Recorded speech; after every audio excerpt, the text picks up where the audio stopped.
It's been an interesting world for women's soccer since this past weekend, so let's yap about it.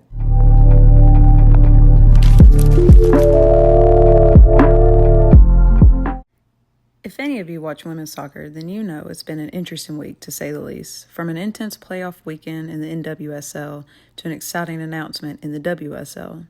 Just a lot of sad and happy moments across the board, so let's go ahead and get started.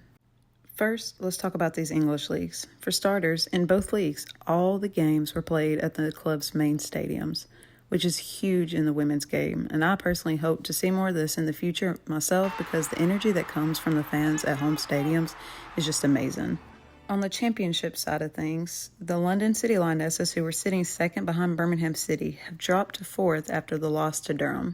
We all knew how important that game was, and it was going to have some intensity due to the fact that the points earned would leave that team tied with Birmingham City for points on the table.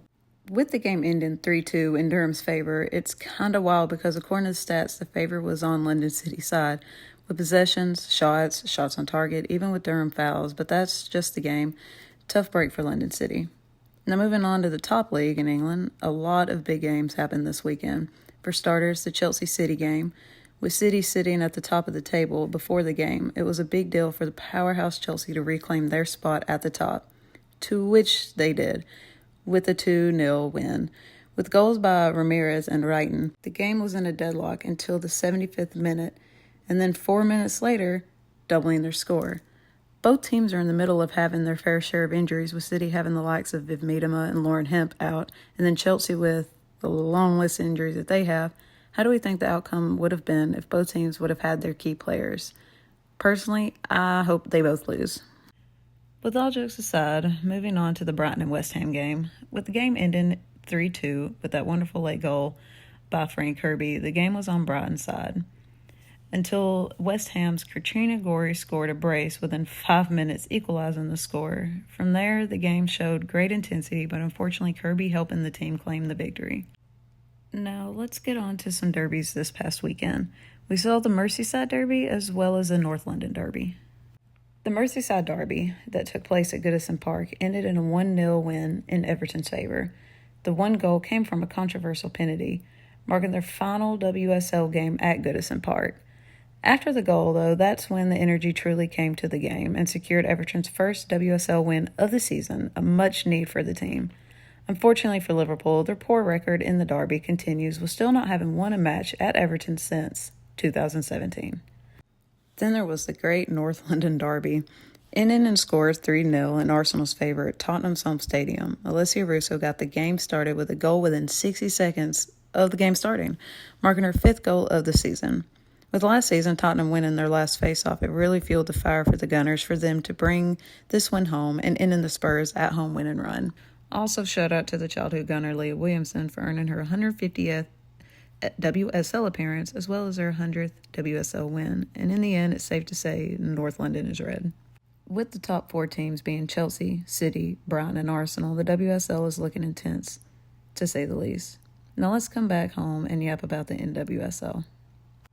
The NWSL had the semifinals portion of the league's playoffs, with the top seed Orlando Pride facing 4th seed Kansas City Current and 2nd seed Washington Spirit facing 3rd seed Gotham.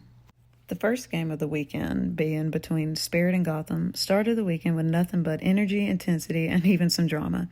With Spirit winning the game on a 3-0 PK shootout, it really seals the deal on how intense the game really was.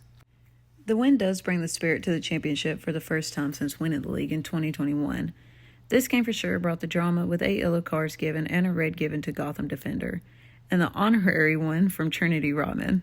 The players really put their all into the game, and in the end, after words were said, all I can say is good luck to Washington, who faced the Orlando Pride. The following day, the Pride faced Kansas City, securing their ticket to the championship game.